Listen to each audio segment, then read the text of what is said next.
The distant wail of a train whistle echoed across the dusty plains as Nora Evans stared blankly at the weathered floorboards of her porch, the last rays of the setting sun casting long shadows across what remained of her once thriving farm.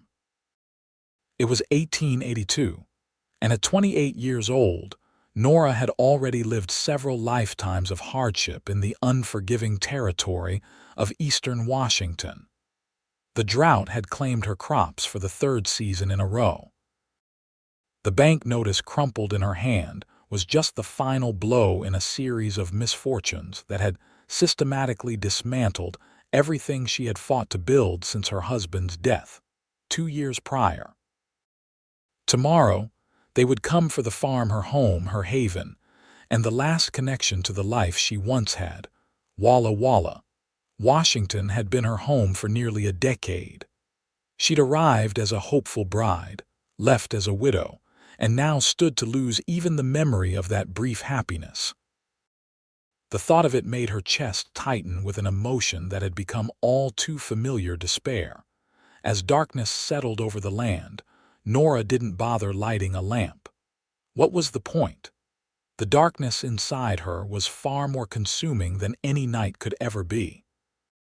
She remained motionless on the porch, her thin cotton dress offering little protection against the evening chill that swept across the plain. She didn't hear the approach of hoofbeats until they were nearly upon her property. A tall figure atop a dappled gray horse materialized from the gathering darkness, the silhouette unmistakably that of a cowboy, broad-shouldered and straight-backed in the saddle. "Evening, madam," the stranger called out, his voice deep and resonant in the quiet night. "Might I trouble you for some water for my horse? Been riding since sunup." Nora didn't respond immediately, barely mustering the energy to acknowledge his presence. When she finally looked up, she saw a man of perhaps 32, his face partially obscured by the shadow of his wide-brimmed hat.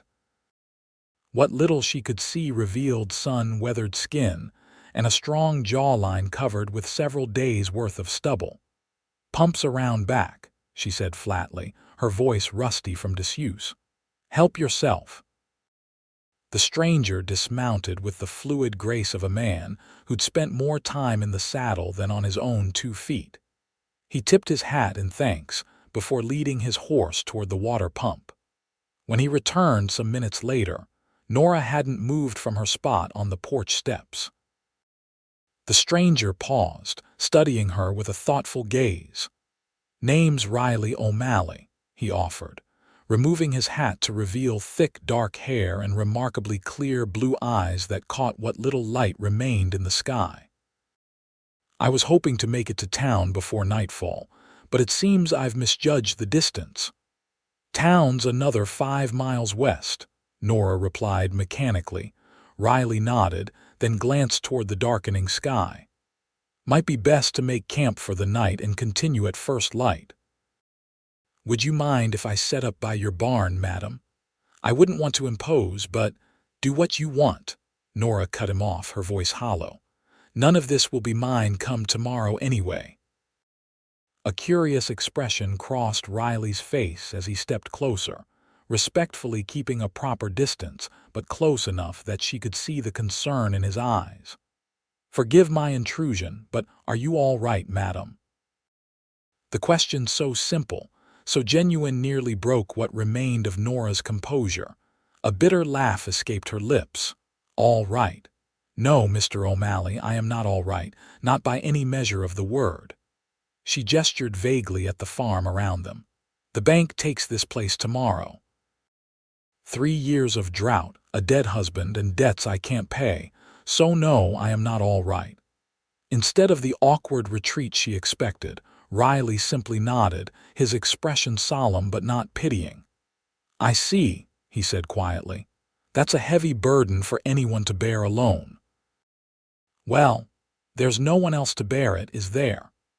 The words came out sharper than she intended, but the stranger didn't flinch.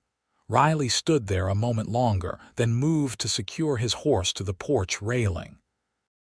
Without asking permission, He settled himself on the step beside her, leaving a respectful distance between them.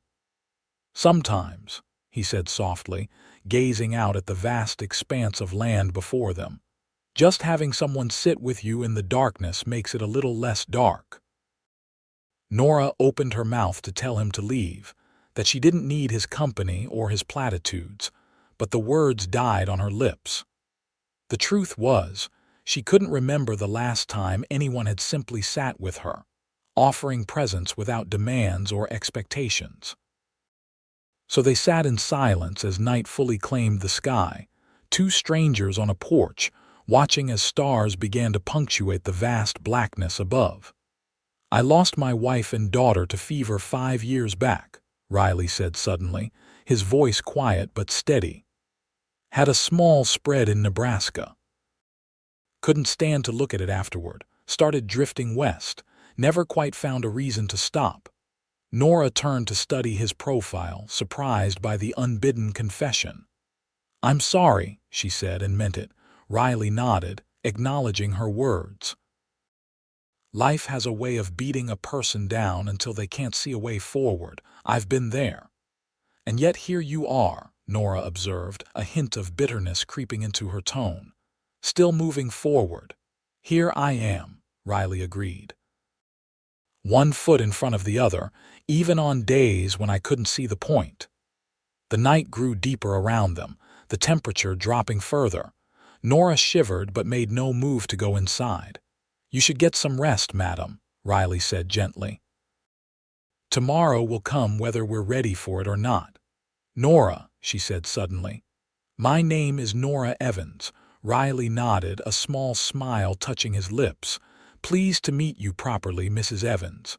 "Miss," she corrected automatically. "I was Mrs. Thomas before." She didn't elaborate, and Riley didn't push. "Well, Miss Evans, if you don't mind, I think I'll stay right here on this porch tonight. Been sleeping under the stars too long to be comfortable indoors anyway." Nora knew she should protest, should maintain the propriety that had been instilled in her since childhood, but she found herself nodding instead. The thought of spending her last night on the farm completely alone was suddenly unbearable. "There's a blanket just inside the door," she offered, rising stiffly to her feet, "and some bread and cheese in the pantry if you're hungry." Riley stood as well, towering over her slight frame. "Much appreciated. Get some rest, Miss Evans." Nora hesitated at the door, turning back to look at the stranger who had somehow pierced through the numbness that had enveloped her for weeks. "Why are you being kind to me, Mr. O'Malley? You don't even know me." Riley considered her question carefully before answering. "Sometimes a person just needs someone to witness their pain, to acknowledge that it's real and that they're not invisible. Everyone deserves that much, at least." His words resonated in a place deep inside her that Nora thought had long since died. She nodded once and disappeared into the house, closing the door firmly behind her. Though she went through the motions of preparing for bed, sleep eluded her. Through her bedroom window, she could see Riley's silhouette on the porch, sitting vigil as if guarding her against the night itself. Dawn came with the inevitability that Nora had dreaded. She dressed mechanically in her best and only remaining dress, a faded blue cotton that had once brought out the color of her eyes, but now hung loosely on her frame. Her chestnut hair, once her pride, was pulled back in a simple knot at the nape of her neck. When she stepped onto the porch, she was surprised to find a small fire burning in the yard and the smell of coffee drifting through the air. Riley stood by the makeshift campfire, pouring steaming liquid into 2 tin cups. "Morning," he said, extending one of the cups toward her. "Thought you might need this today." Nora accepted the cup with murmured thanks, wrapping her fingers around its warmth. "You're still here," she observed. "Said I would be," Riley replied simply, as if that explained everything. They drank their coffee in companionable silence, watching as the sun climbed higher in the sky, painting the land in golden hues that belied the somber occasion. "What will you do?" Riley asked eventually, his eyes never leaving the horizon. After today, Nora stared into her coffee cup, confronting the emptiness of her future. "I don't know," she admitted. "I have an aunt in Oregon who might take me in, but—" She trailed off, unable to articulate the crushing weight of starting over with nothing but the clothes on her back. Riley nodded, understanding without her needing to explain. Sometimes not knowing is the hardest part. The sound of approaching horses drew their attention to the road. 3 men on horseback made their way toward the farm. Mr. Prescott from the bank, Sheriff Taylor, and someone Nora didn't recognize, likely the new owner. Riley straightened, setting his coffee cup down on the porch step. "Want me to make myself scarce?" he asked quietly. Nora surprised herself by shaking her head. "No," she whispered. "Would you? Would you mind staying?" The look in his eyes was answer enough, a steadiness that offered strength when she had none of her own left. The men dismounted at the edge of the property. Mr. Prescott, a portly man with thinning hair and perpetually ink-stained fingers, approached with obvious discomfort. Sheriff Taylor, tall and lean with a silvery mustache, hung back respectfully. The third man, younger and dressed in an expensive suit that marked him as a city dweller, surveyed the property with calculating eyes. "Mrs. Evans," Prescott began, forgetting her current title in his nervousness. "I trust you received our notice and are prepared to vacate the premises by noon today." Nora felt her throat constrict, words failing her completely. She nodded stiffly, clutching her coffee cup like a lifeline. "Who's this?" Sheriff Taylor asked, eyeing Riley with professional suspicion. "Riley O'Malley," he answered for himself, stepping forward with a calm confidence that drew all eyes to him. "Just passing through and offering neighborly assistance." The sheriff's eyes narrowed slightly, but he nodded, apparently finding nothing objectionable about Riley's presence. "Mr. Whitaker, here is the new owner," Prescott continued, gesturing to the young man in the suit. "He's purchased the property and all its contents, as was outlined in our agreement." Nora felt a fresh wave of despair wash over her. She hadn't been able to save a single memento, not even her mother's china or her husband's pocket watch. Everything would go to this stranger who had likely never worked a day of honest labor in his life. "Actually," Riley spoke up unexpectedly, "I believe there may be a misunderstanding." All eyes turned to him in surprise, Nora's most of all. "What kind of misunderstanding?" Prescott asked, his brow furrowing. Riley reached into his vest pocket and withdrew a folded document. "I believe this might clarify matters," he said, handing the paper to the banker. Prescott unfolded the document, his eyes widening as he read its contents. This is a bank draft, for the full amount of Mrs. Evans' debt plus interest." Nora gasped, her coffee cup slipping from her fingers and shattering on the porch steps. "What?" The young man in the suit stepped forward, his face flushing with indignation. "Now see here, I have a contract contingent on the debt remaining unpaid by today's date," Riley interrupted smoothly. "As you can see, that condition is no longer met." Sheriff Taylor peered over Prescott's shoulder at the bank draft. "Looks legitimate to me, Prescott, down to the bank seal." But how?" Nora stammered, looking at Riley with bewilderment. "Why would you? Perhaps we could discuss this privately," Riley suggested, his calm demeanor never wavering despite the tension crackling in the air. Whitaker's face had turned an alarming shade of red. "This is outrageous." "You demand nothing, sir," Riley cut in, his voice hardening for the first time. "The law is clear on this matter. The debt has been satisfied within the terms of the agreement. The property remains with its rightful owner." The sheriff placed a restraining hand on Whitaker's arm. "He's right, son. Nothing to be done about it now. Mr. Prescott, is the draft in order?" The banker nodded reluctantly. "It appears to be, yes. If this clears, and I have no reason to believe it won't, then the Evans farm remains with Miss Evans." "This isn't the end of this," Whitaker snarled, yanking his arm free from the sheriff's grip and storming back to his horse. Prescott looked distinctly uncomfortable as he folded the bank draft and tucked it into his coat pocket. "Well, it seems our business here is concluded, Miss Evans. My apologies for the confusion." Nora stood rooted to the spot, unable to process what had just transpired. Sheriff Taylor tipped his hat to her, shot a curious glance at Riley, and then followed Prescott back to their horses. The three men rode away, Whitaker spurring his horse harder than necessary, Dusk billowing in their wake. Nora turned slowly to face Riley, her eyes wide with disbelief and the first stirrings of anger.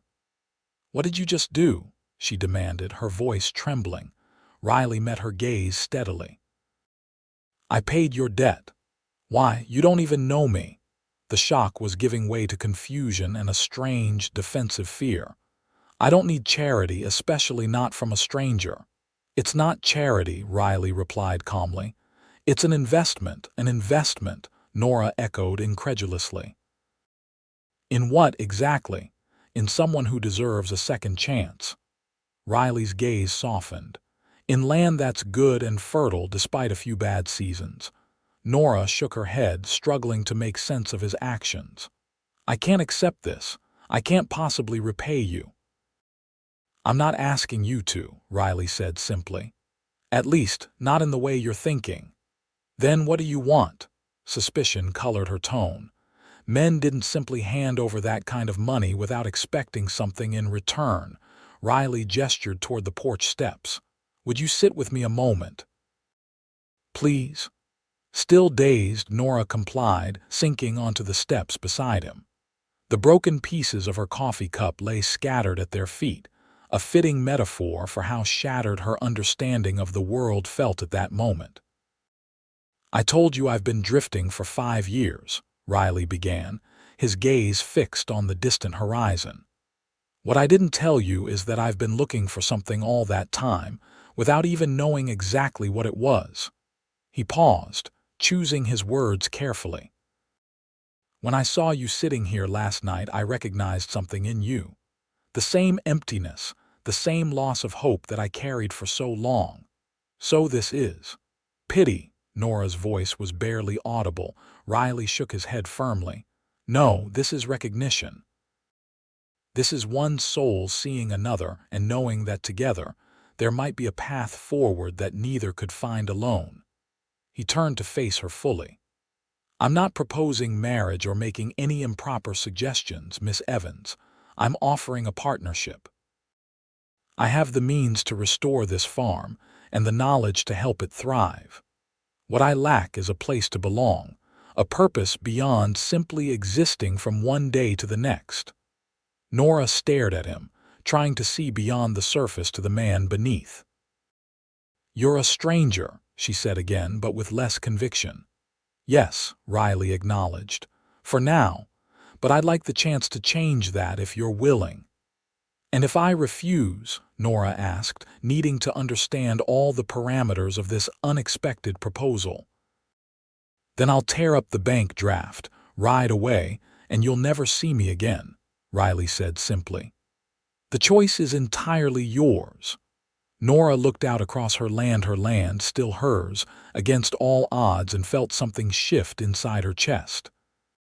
It wasn't hope, not yet, but perhaps the space where hope might eventually grow again. "Why would you do this?" she asked again, softer this time.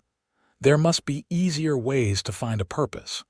Riley smiled, a genuine expression that transformed his face. "Probably. But none that felt as right as this one." They sat in silence for several long moments, the weight of decision heavy between them. Finally, Nora spoke. "One season," she said cautiously. We try this partnership for one season. If it doesn't work out, then we part ways, no hard feelings, Riley finished for her. And the farm remains yours, free and clear. Nora nodded slowly, still not entirely convinced she wasn't dreaming this entire improbable encounter. One season, she repeated. Riley extended his hand to her, a simple gesture of agreement. After a moment's hesitation, Nora placed her smaller hand in his, feeling the calluses that spoke of a life of hard work, not unlike her own. "Partners," Riley said, his blue eyes holding a warmth that made something flutter in Nora's chest.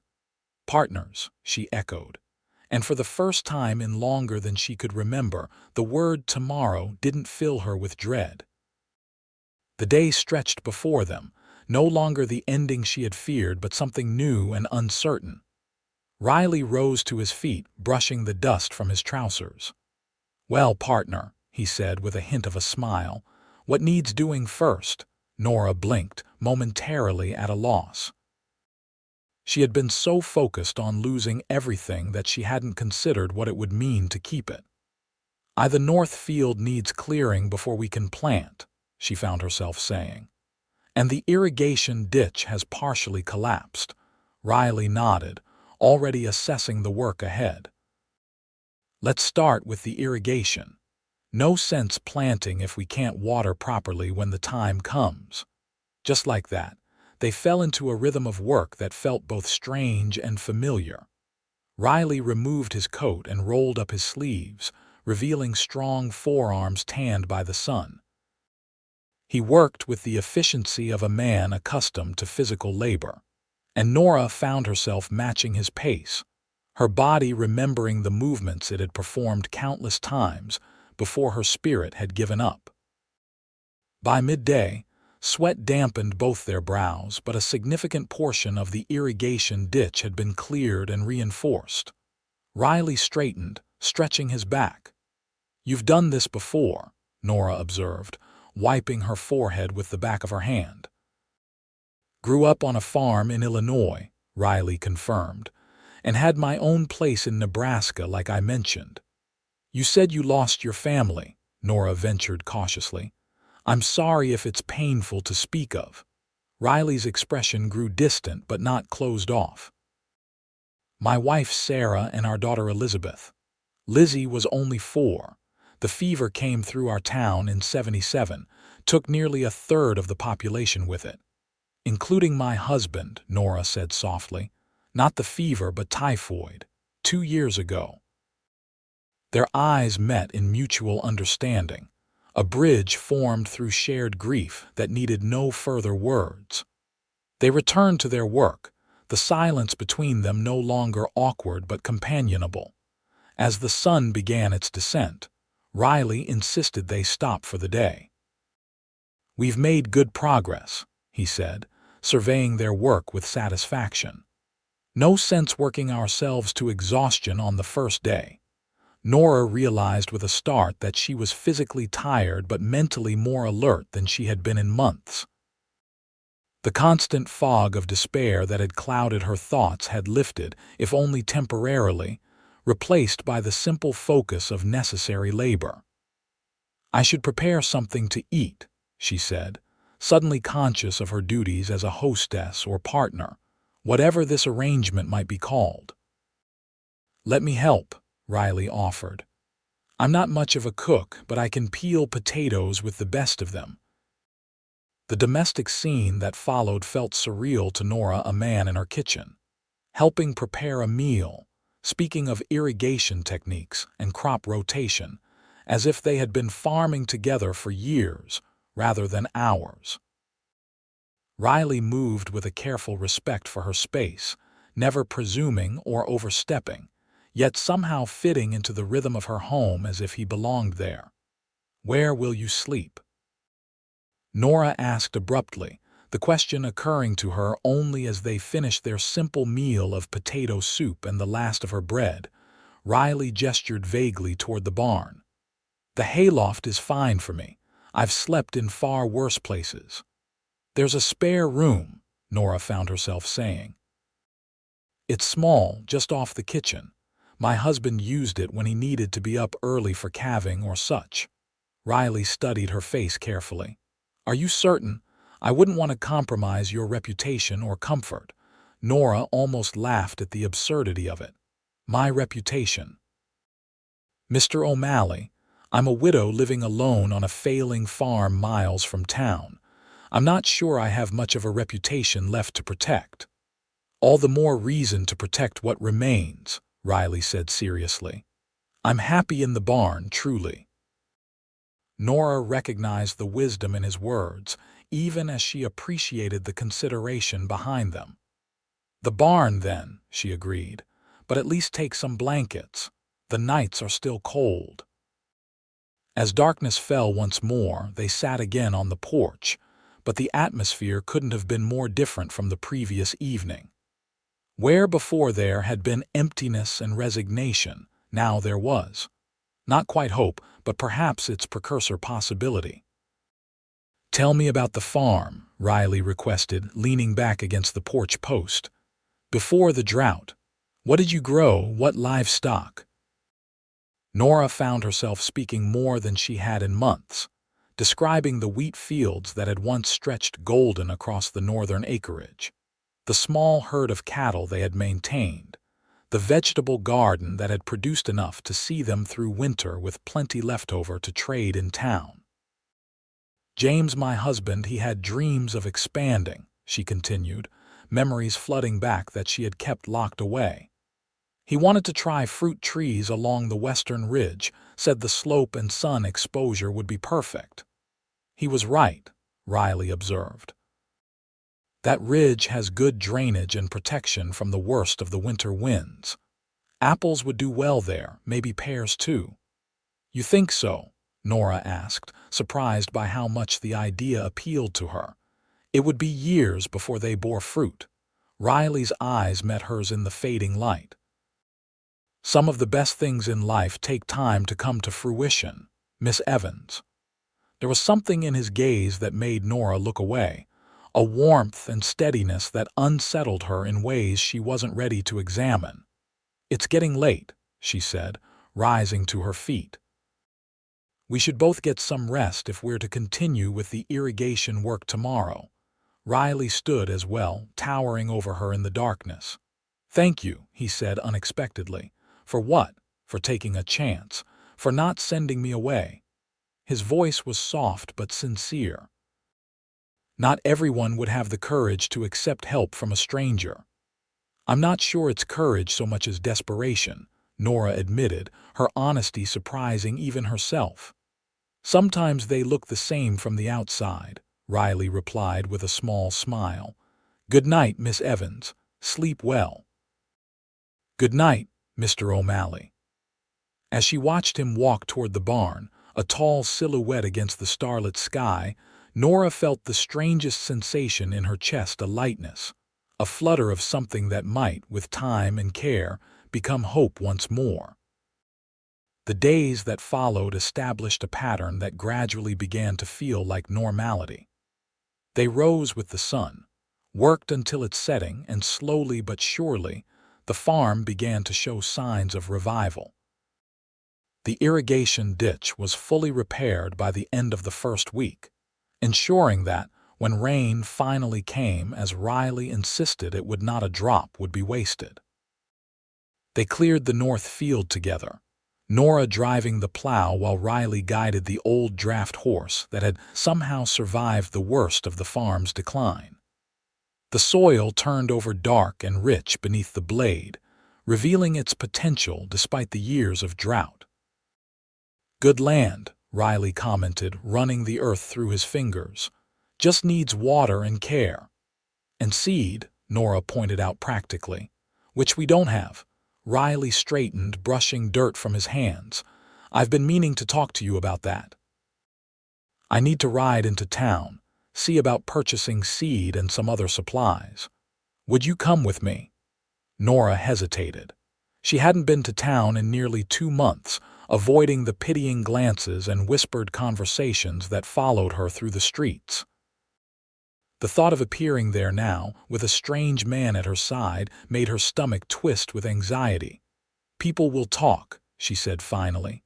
"Let them," Riley replied with a shrug. "We've done nothing wrong. We're business partners working to restore a viable farm. Besides," he added with a hint of a smile, "wouldn't it be satisfying to show Prescott and his cronies that you're not beaten yet?" Put that way, the prospect became more appealing. Nora found herself nodding. "Tomorrow, then, after the morning chores."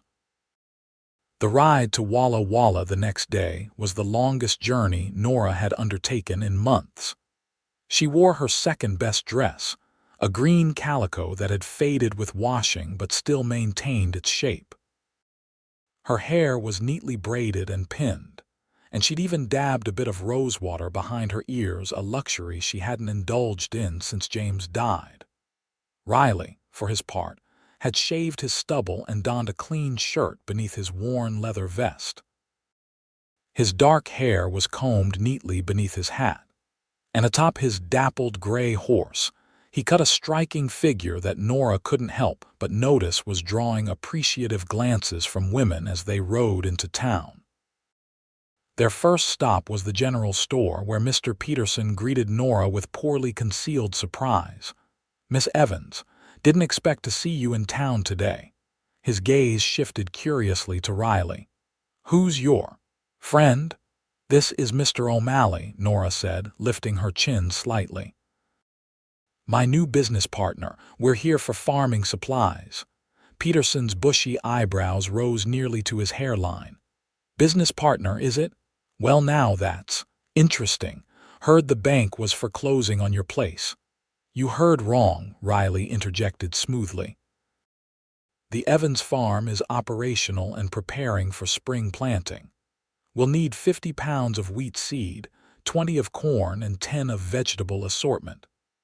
Also, 2 new spades, axe handles, and whatever coffee you have that wasn't ground last century." The directness of his request, coupled with the implication that they had the means to pay for such a substantial order, left Peterson momentarily speechless. He recovered quickly, however, his merchant's instincts overriding his curiosity. Of course. Glad to hear it, Miss Evans. Always thought it was a shame about your place. Good land, that." As Peterson bustled about collecting their order, Nora became aware of whispers and glances from other customers in the store. News traveled fast in small towns, and by nightfall, everyone in Walla Walla would know that Nora Evans had a business partner, with all the speculation such a term would invite. "Don't let them bother you," Riley murmured, seeming to sense her discomfort. "People will always talk. It's what they do when they've got nothing better to occupy their minds." Nora nodded, but the knot of tension between her shoulders didn't ease until they were back outside, loading their purchases onto a small wagon Riley had rented for the occasion. Their next stop was the bank, where Prescott nearly dropped his pen when they walked in together. Riley conducted their business with the same quiet confidence he brought to everything, opening an account in both their names for farm operations, and depositing a sum that made the banker's eyes widen appreciatively. As they prepared to leave, another customer entered, the young man in the expensive suit who had nearly taken possession of Nora's farm. Whitaker's face darkened at the sight of them, his lip curling in barely suppressed anger. Well, he drawled, blocking their path to the door. "The widow and her mysterious savior. How providential your appearance was, O'Malley." Riley's expression remained neutral, though Nora felt him tense beside her. "Mr. Whitaker," he acknowledged with a curt nod. "If you'll excuse us, we have business to attend to." "I'm sure you do," Whitaker replied, his tone insinuating something unsavory. "I wonder what kind of business requires a drifter to suddenly produce enough money to save a failing farm. Curious timing, wouldn't you say?" Nora felt her face flush with indignation. "That's enough, Mr. Whitaker." Whatever grievance you think you have.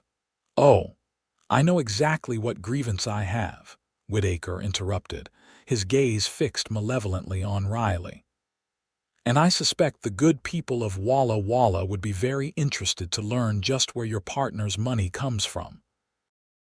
Riley stepped forward, placing himself slightly in front of Nora.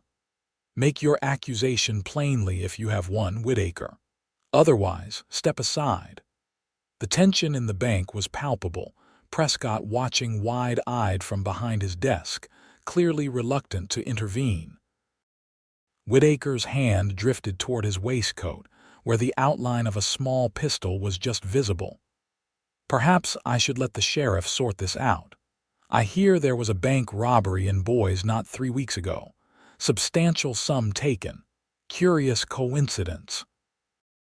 Riley's laugh was so unexpected that everyone in the room startled. A bank robbery. Is that the best you could come up with? Sheriff Taylor already verified the legitimacy of my bank draft. It came from the First Bank of Denver, drawn on an account I've maintained for years. Feel free to wire them if you doubt it. Whitaker's face reddened, but uncertainty had crept into his expression. Riley pressed his advantage. Now, unless you want to explain to Sheriff Taylor why you're harassing legitimate business owners and making unfounded accusations, I suggest you step aside and let us pass. For a tense moment, it seemed Whitaker might escalate the confrontation. Then, with a muttered curse, he stepped back. This isn't over, O'Malley. For your sake, I hope it is, Riley replied evenly, placing a gentle hand at the small of Nora's back to guide her past Whitaker and out of the bank. Once outside, Nora released the breath she'd been holding. That man is trouble, she said quietly. Men like him usually are, Riley agreed, his expression thoughtful. Entitled and unused to not getting their way, we should be careful around him.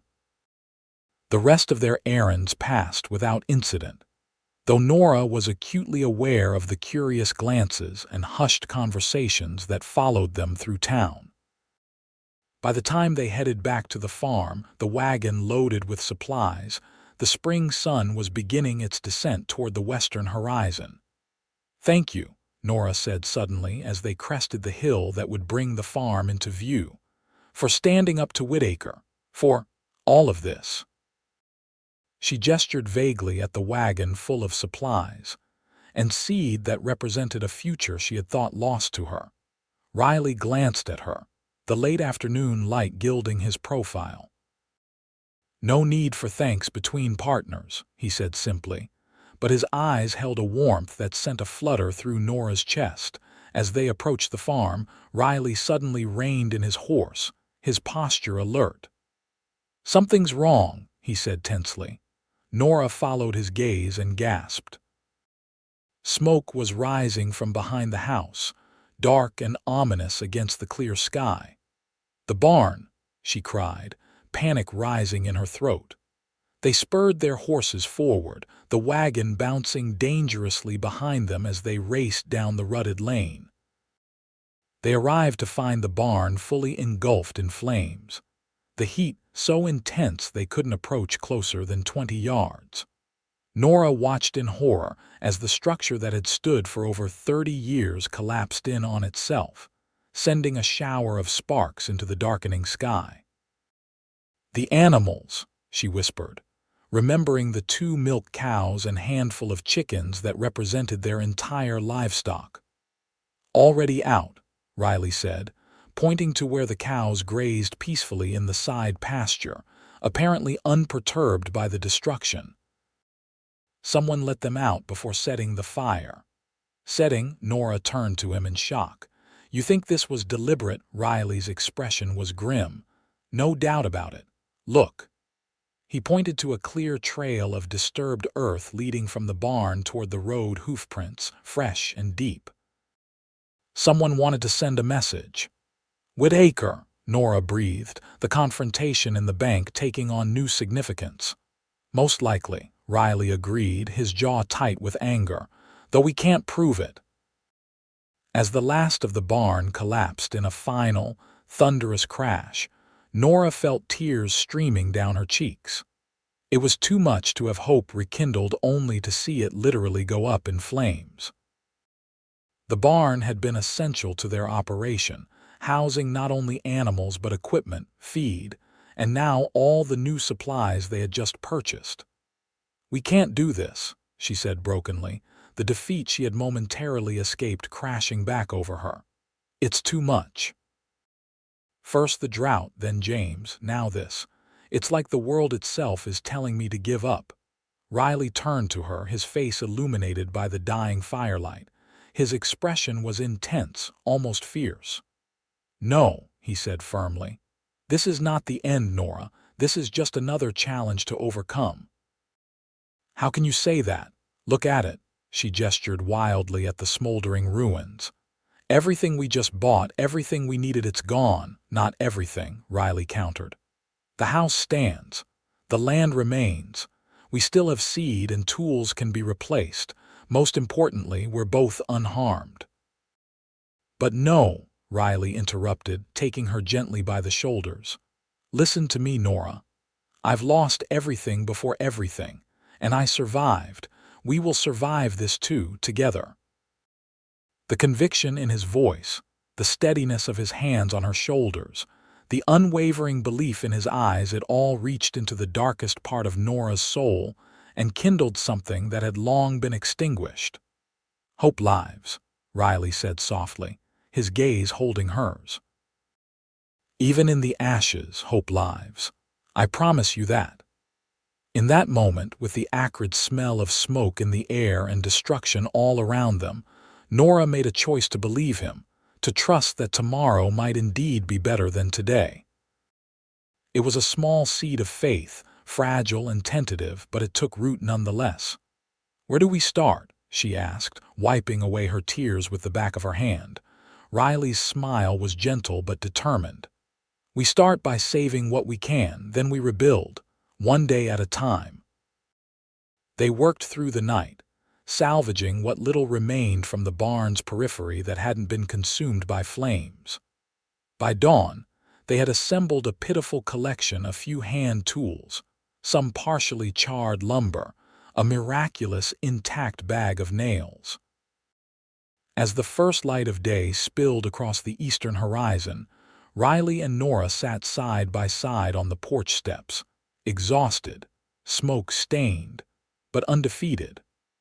Riley poured the last of their coffee into 2 cups, the aroma a comforting counterpoint to the lingering smell of ash in the air.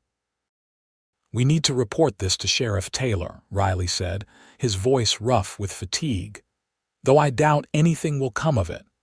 "Whitaker has connections," Nora agreed wearily. "His uncle is Judge Whitaker in Olympia. That's probably how he heard about the farm in the first place." Riley nodded thoughtfully. "All the more reason to proceed carefully. Men like that are dangerous precisely because they believe themselves above consequences."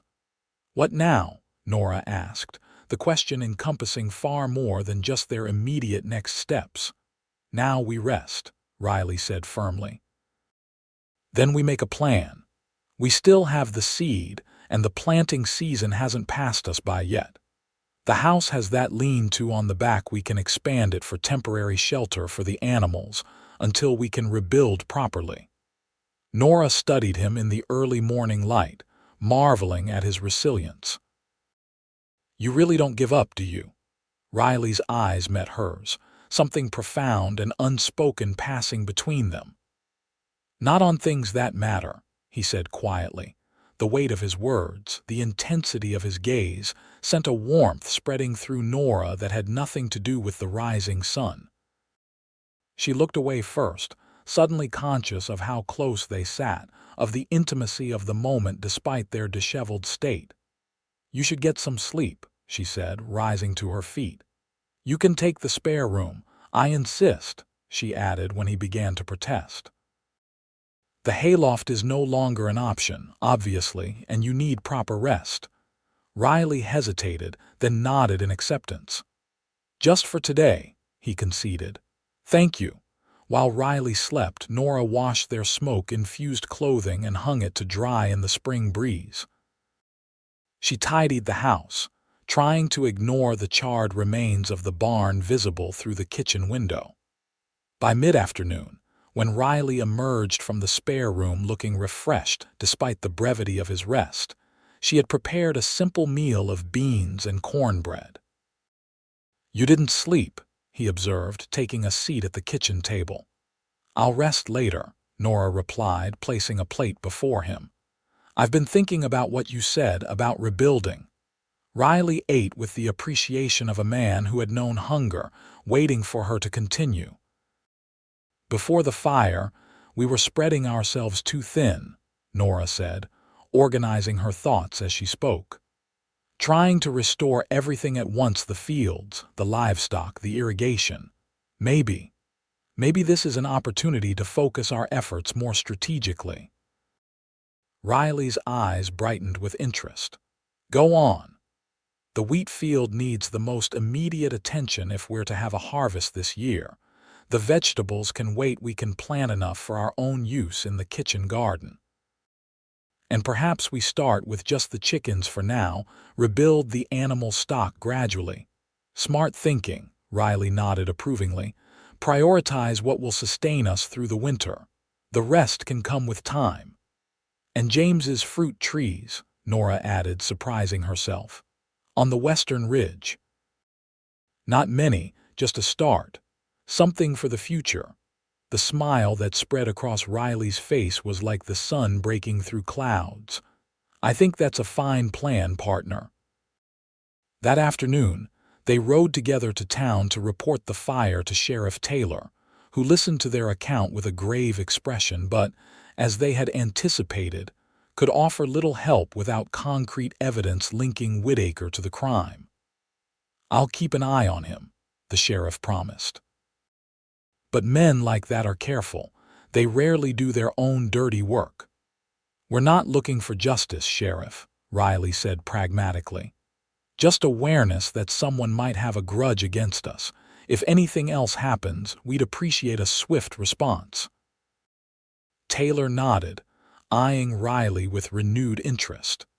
"You talk like a man who's had dealings with the law before, O'Malley." "Only on the right side of it," Riley assured him with an easy smile that seemed to satisfy the sheriff, though Nora noted a reservation in Taylor's eyes that hadn't been there before. As they left the sheriff's office, Nora couldn't help asking, "Have you had dealings with the law?" Riley guided her toward their waiting horses before answering. "My brother was a marshal in Nebraska. I helped him track some cattle rustlers once or twice. Learned a bit about how the law works and sometimes doesn't work for ordinary folks." "You have a brother?" Nora asked, realizing how little she still knew about the man who had become so central to her life. "Had," Riley corrected gently. "Robert died in the line of duty 3 years ago."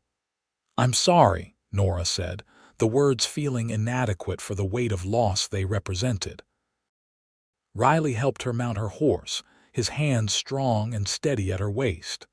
"Loss seems to be something we have in common," he said, his eyes holding hers for a moment before he turned to mount his own horse.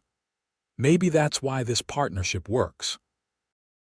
The weeks that followed were among the hardest of Nora's life, physically demanding in ways that made her previous work on the farm seem easy by comparison.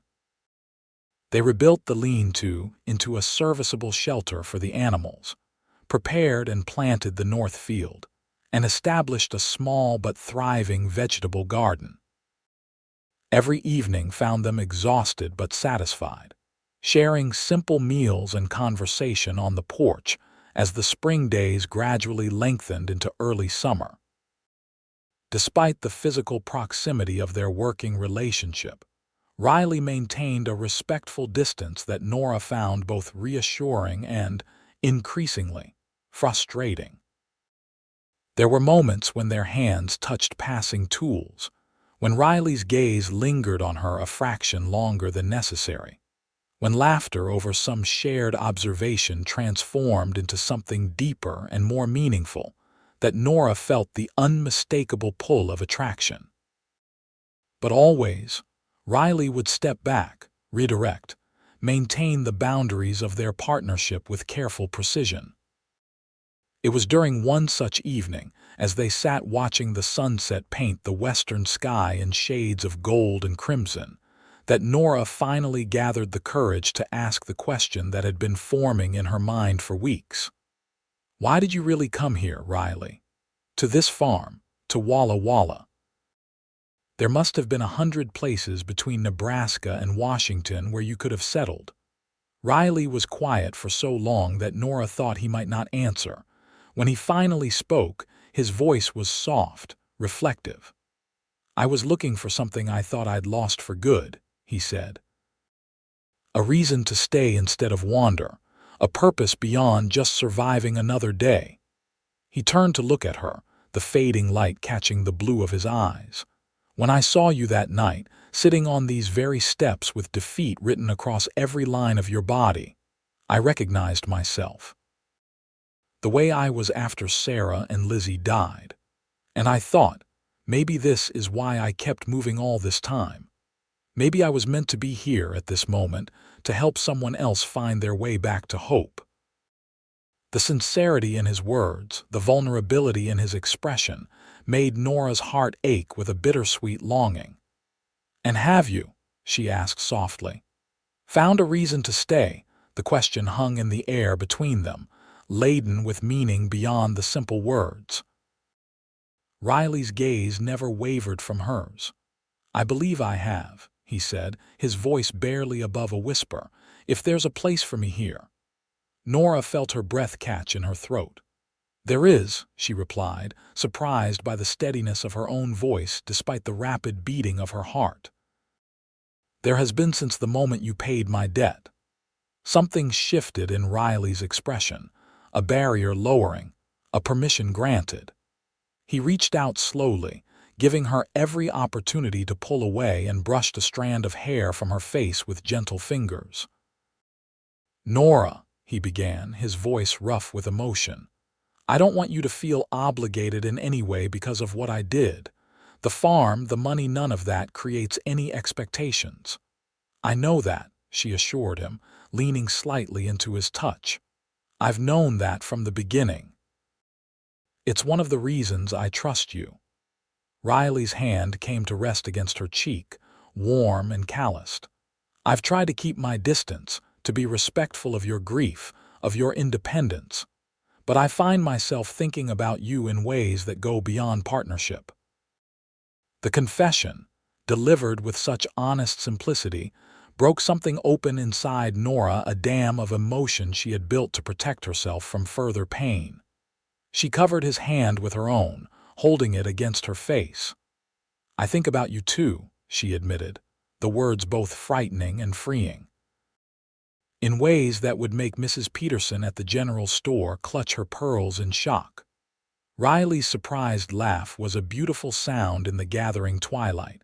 His eyes crinkled at the corners, full of warmth and something deeper that made Nora's pulse quicken. "May I kiss you, Nora Evans?" he asked, his voice low and reverent. In answer, Nora leaned forward, closing the distance between them. Their lips met tentatively at first, a gentle exploration that quickly deepened into something more urgent, years of loneliness and loss giving way to the promise of connection, of belonging. When they finally parted, both slightly breathless, Riley rested his forehead against hers. "I've been wanting to do that since I saw you replanting your garden with dirt on your nose and fire in your eyes." Nora smiled, a happiness she had thought forever lost blooming in her chest. "Why did you wait so long?" "Because some things are worth doing right," Riley replied, his thumb tracing the curve of her cheek. "And because I wanted to be certain you were choosing me, not just choosing not to be alone." The distinction touched Nora deeply, a testament to Riley's understanding of her pride and independence. "I'm choosing you," she whispered. I think perhaps I've been choosing you since you sat with me that first night and refused to let me give up." Their second kiss was deeper, a ceiling of unspoken promises, a bridge between past sorrows and future possibilities. As night fully claimed the sky, they remained on the porch, talking softly of memories and hopes, of fears conquered and dreams deferred but not abandoned. The wheat sprouted green and vibrant across the north field, promising a harvest that would sustain them through the coming winter. The tiny saplings Riley had helped Nora plant along the western ridge apple, pear, and cherry stood as living testaments to their faith in a future worth investing in. The farm, once teetering on the edge of ruin, pulsed with renewed life and purpose. And at its heart, two people who had each lost everything found in each other, something neither had expected to discover again: love, growing steady and strong like the crops they tended together. Summer stretched into autumn, bringing with it the wheat harvest that exceeded even Riley's optimistic predictions. The farm's small flock of chickens had grown, providing eggs enough for their needs and some to trade in town. They had acquired 2 more milk cows and a sturdy young bull, the beginnings of a herd that would eventually graze the eastern pasture. Their relationship had deepened alongside their investment in the land. Nights of conversation giving way to a physical intimacy that healed wounds neither had acknowledged, were still raw. Yet despite their growing closeness, Riley still returned to the reconstructed barn each night, his respect for Nora's reputation unwavering despite her occasional protests. "People already think what they will," she pointed out one evening as they washed dishes side by side in the kitchen. "Your sleeping arrangements hardly matter at this point." Riley's smile was warm but determined. "They matter to me," he said simply. If we decide to change them, it should be for the right reasons." The if hung in the air between them, a question neither had directly addressed despite months of working and building together. October brought with it an unexpected visitor, Sheriff Taylor, riding up to the farm one crisp afternoon as Riley and Nora were completing the last of the harvest. "Afternoon, Miss Evans O'Malley," the sheriff greeted them, dismounting with the slight stiffness of a man who spent more time behind a desk than in a saddle these days. "Sheriff," Riley acknowledged, setting down his scythe and wiping his brow. "What brings you out our way?" Taylor's expression was uncharacteristically grave. "Information I thought you should have. Ellie Whitaker was found dead yesterday, shot in the back outside Clancy's saloon." Nora gasped, her hand flying to her mouth. "Dead? But who?" "That's the thing," Taylor interrupted, his gaze fixed on Riley. "Before he died, he managed to name his killer. Said it was a man called O'Malley." The accusation hung in the autumn air like the first frost, sharp and dangerous. Riley's expression remained carefully neutral, though Nora could see the tension that suddenly lined his shoulders. "That's ridiculous," she said firmly, stepping closer to Riley's side. "Mr. O'Malley has been here on the farm. We've been harvesting for days without break." "Can anyone besides yourself verify that?" Taylor asked, his tone professional rather than accusatory. "I can," came a voice from behind them. All three turned to see Mr. Peterson from the general store approaching on his delivery wagon. "Brought your flour and sugar order, Miss Evans. Saw Mr. O'Malley out in the field when I rode up yesterday afternoon, same as he is now." Relief flooded through Nora, but Riley's posture remained alert, cautious. "I appreciate the confirmation, Mr. Peterson," he said evenly. "Sheriff, I haven't left this farm in over a week, and I certainly didn't shoot Whitaker. Though I can't say I'm particularly grieved to hear of his passing, given his attempts to intimidate Miss Evans." Taylor nodded slowly, seeming to accept this explanation. "Figured as much. Whitaker had a talent for making enemies. Just had to check, given the accusation." Of course, Riley agreed. Any idea who might have actually done it? Several possibilities. He owed money to half the gamblers between here and Spokane and had a way of making advances toward married women. Taylor shrugged. Investigation's ongoing, but I wanted to give you fair warning, O'Malley. Whitaker had connections, like you said. His uncle, the judge, might not be satisfied with my conclusions. I understand, Riley said gravely. Thank you for the courtesy, Sheriff. After Taylor and Peterson had departed, Nora turned to Riley with concern etched across her features. This could be trouble, she said quietly. Even with Mr. Peterson's testimony, a judge with a grudge could make things difficult. Riley nodded, his expression thoughtful. It could, he agreed, or it could be nothing. Either way, we keep our heads down and continue our work. The truth is on our side. But despite his reassuring words, Nora noticed Riley's increased vigilance in the days that followed, checking the horizon more frequently, securing the barn with greater care each evening, keeping his rifle closer at hand than had been his habit. 2 weeks later, their concerns materialized in the form of 2 men who rode onto the property one afternoon, a severe-looking gentleman in an expensive suit, who introduced himself as Judge Whitaker, and a younger man with a deputy's badge who watched Riley with undisguised suspicion. Mr. O'Malley, the judge said without preamble, I understand you had a grievance with my nephew. Riley straightened, meeting the older man's gaze directly. We had a disagreement over business matters, yes, but I had nothing to do with his death, sir. I was here on the farm when it happened, as multiple witnesses can attest. The judge's eyes narrowed. Convenient witnesses, he remarked coldly.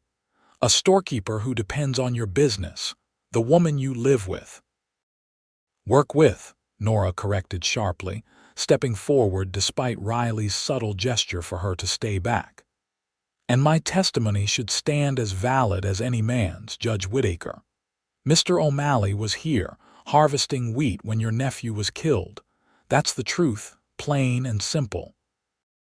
The judge regarded her with the dismissive glance of a man unaccustomed to being challenged, especially by a woman.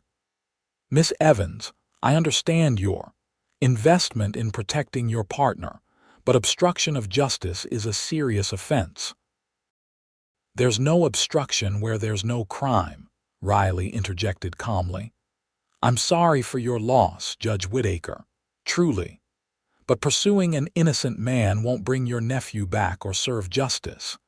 The deputy took a step forward, his hand resting meaningfully on his holster. Judge, we could take him in for questioning. Get to the bottom of this. On what grounds? Nora demanded, her voice rising with indignation.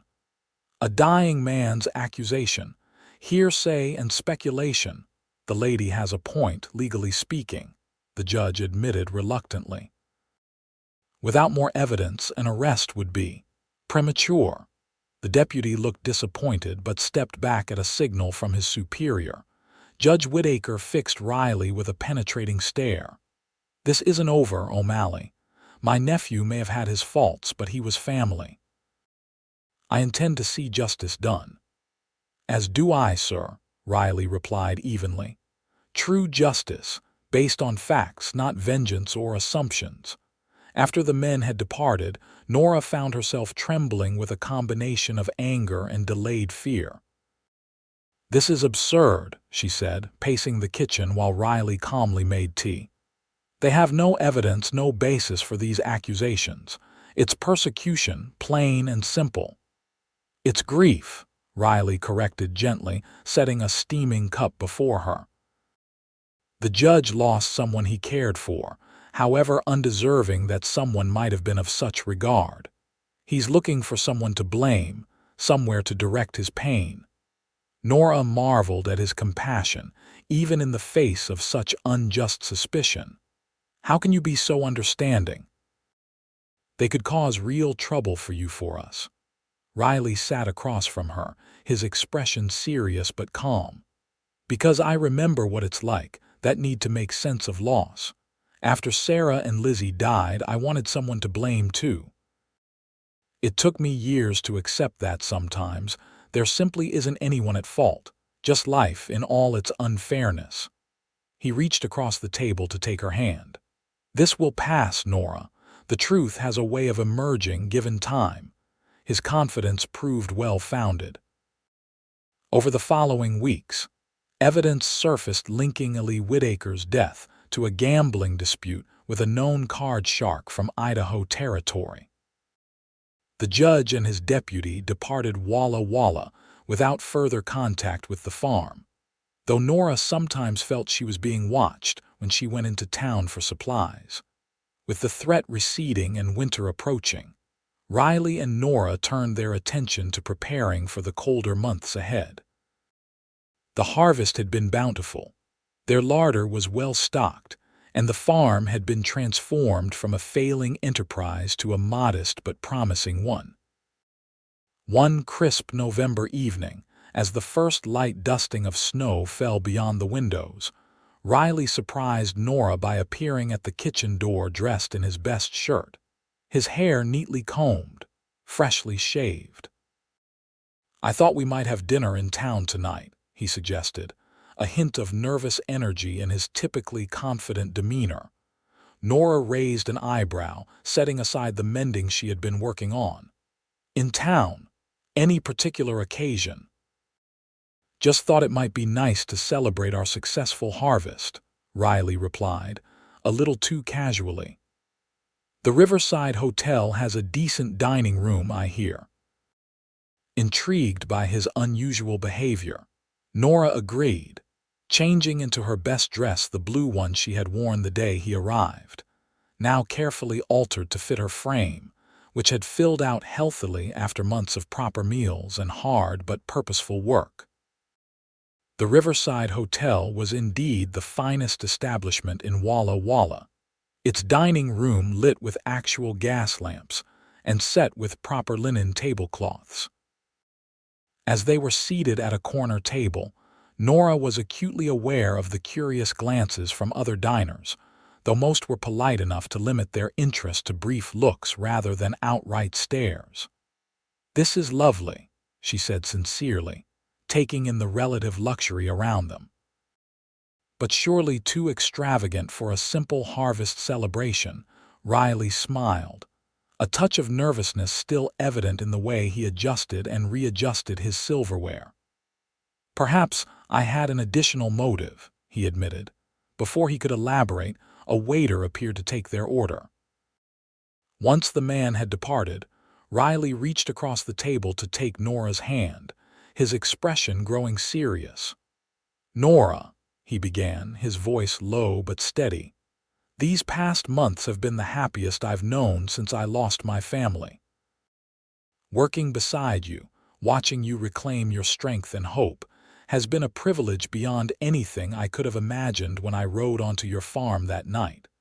Nora felt her heart begin to race, a suspicion forming about the true purpose of this dinner. "Riley." "Please," he said gently, "let me finish while I have the courage." He took a deep breath, his blue eyes holding hers with unwavering intensity. "I came to your farm a drifter, a man without roots or purpose. You gave me both, along with something I never expected to find again: love." The word, spoken aloud for the first time between them, sent a wave of emotion through Nora so powerful she had to blink back tears. "I love you, Nora Evans," Riley continued, his voice gaining conviction with each word. "Your strength, your determination, your capacity for joy even after so much sorrow. I love the way you hum while you work in the garden and how fiercely you defend what's yours, and the little crease between your eyebrows when you're concentrating on something important."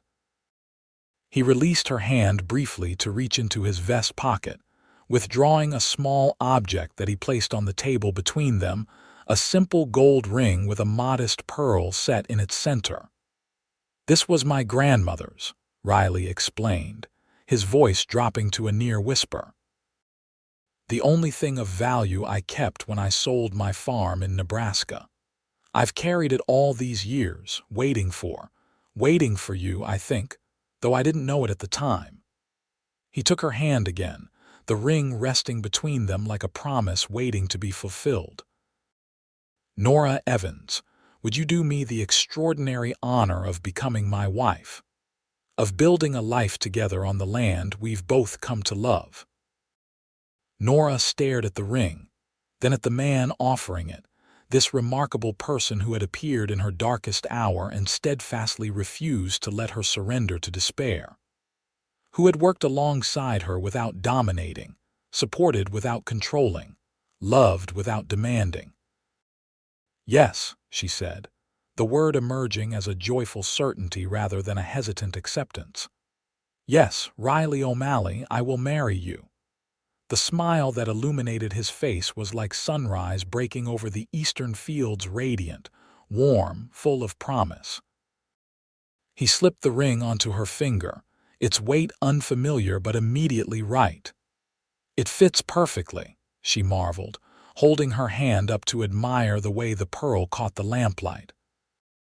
"Like us," Riley said softly, raising her hand to his lips and pressing a kiss to her knuckles just above the ring. The waiter returned with their meal, offering congratulations when he noticed the ring now adorning Nora's finger. Word spread quickly through the small dining room, resulting in several well-wishers stopping by their table throughout the evening, some genuinely pleased for them, others clearly satisfying their curiosity about the unlikely couple who had defied expectations and gossip. As they rode home through the gentle snowfall, Nora felt a contentment so complete it was almost overwhelming. The farm, once a symbol of loss and failure, now represented everything she had gained: security, purpose, love. "When?"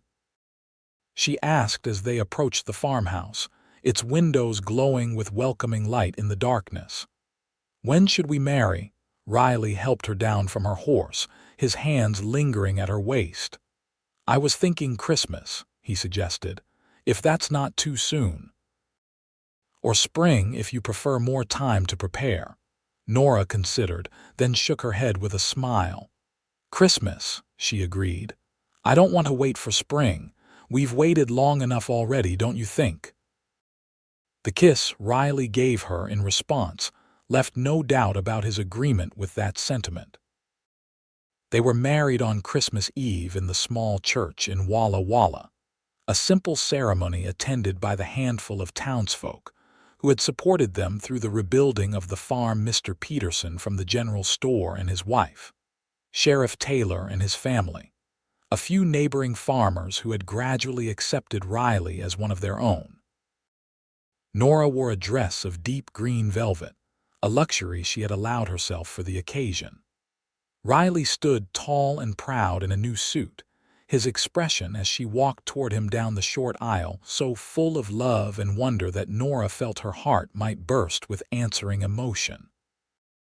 They spoke their vows with clear, unwavering voices, promises made not in the flush of youthful infatuation, but with the mature understanding of two people who had known profound loss and found unexpected redemption in each other. "I take you, Nora, as my wife," Riley said, his voice steady despite the emotion evident in his eyes.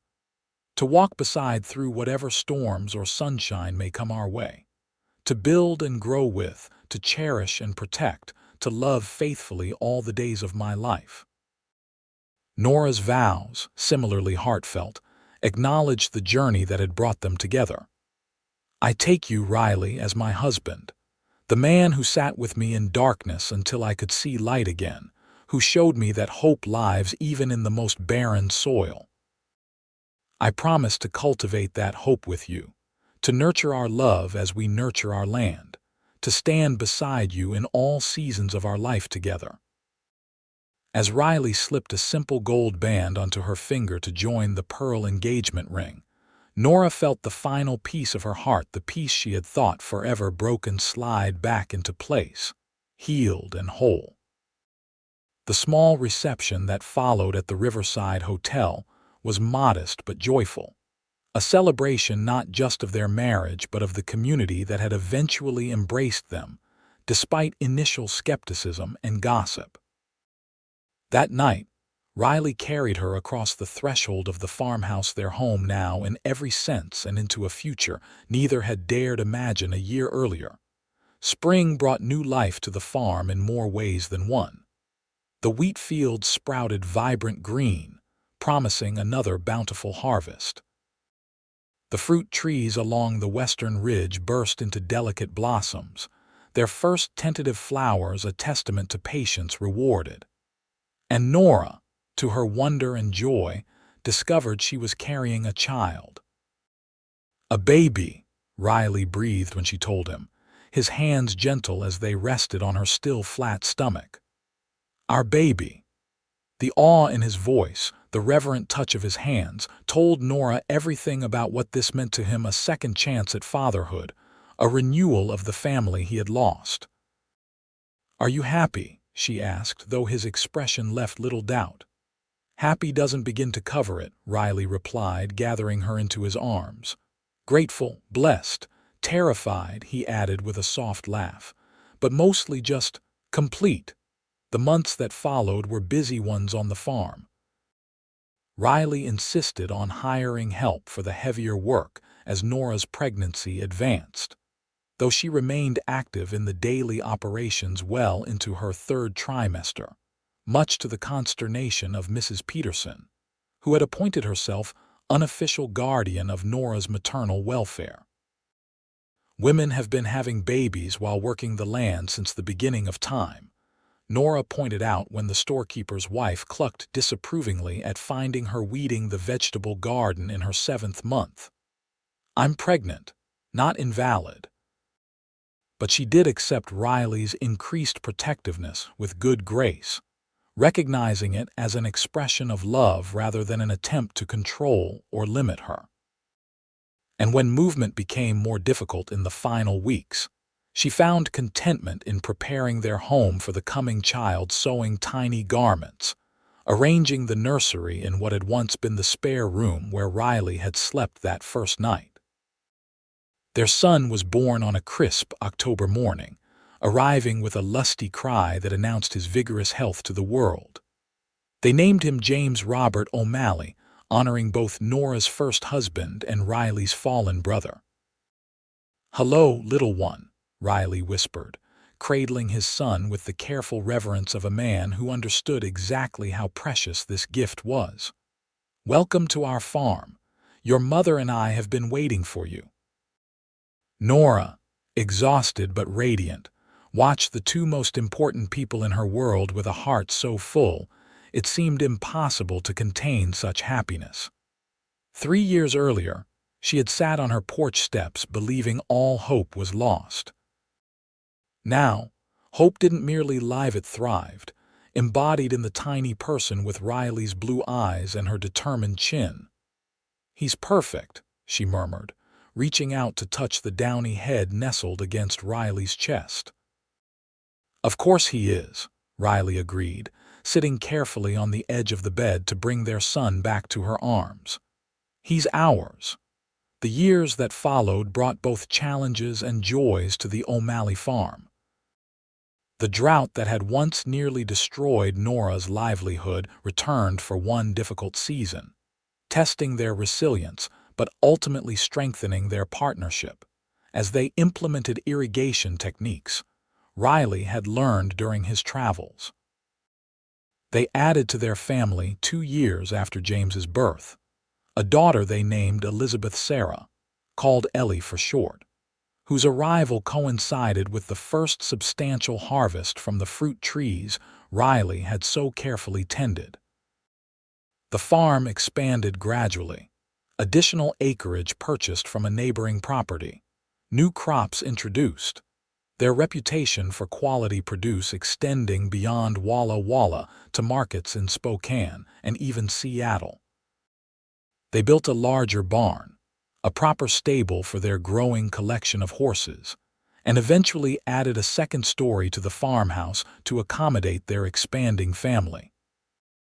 Judge Whittaker made one final attempt to revive suspicions against Riley when James was a toddler, but Sheriff Taylor, by then, a close family friend, firmly rejected the insinuations, presenting evidence that had conclusively linked Ellie Whittaker's death to the card sharp from Idaho, who had since confessed to the crime. "Some people can't let go of their grievances," Riley observed after the judge had departed Walla Walla for the last time. "They'd rather nurse old wounds than heal." "You taught me that healing is always possible," Nora replied, leaning against his shoulder as they sat on the porch steps that had witnessed the beginning of their journey together. "That hope lives, even in the darkest times." Riley's arm around her waist tightened affectionately. "You taught me that hope needs somewhere to take root," he countered. "Somewhere to belong." From inside the house came the sound of children's laughter. James, now 5, entertaining his 3-year-old sister with elaborate stories of his imaginary adventures. The fruit trees along the western ridge stood laden with ripening apples and pears. The wheat fields stretched golden toward the horizon, ready for harvest. "I think we've built something good here," Nora said softly, surveying the land they had reclaimed from neglect and despair. "Something enduring," Riley agreed, pressing a kiss to her temple. "Something worth every step of the journey that brought us together." As twilight settled over the farm, painting the land in the same hues that had colored the sky on the night Riley had first arrived, Nora reflected on the extraordinary path her life had taken. From the depths of hopelessness to the heights of joy she now experienced daily, it had been a transformation she could never have imagined in those dark days before Riley appeared on her porch. "What are you thinking?" Riley asked, noticing her contemplative expression. Nora smiled, leaning up to press a kiss to his still handsome face, now lined with evidence of laughter and a life lived fully in the sun. "I'm thinking that sometimes hope doesn't just live," she said softly. "Sometimes it builds a home, plants trees, raises children, and grows into something far greater than we ever dreamed possible." Riley's answering smile held all the love and certainty that had become the foundation of their shared life. "And sometimes," he added, "it starts with nothing more than sitting beside someone from dawn until dusk, refusing to let them face the darkness alone." Hand in hand, they watched the first stars appear in the evening sky, their farm a testament to perseverance, their family a living embodiment of the hope that had brought them together on a desperate night when all had seemed lost. Together, they had discovered that even in the harshest landscape of loss and disappointment, with patience and care, the most beautiful harvests could grow.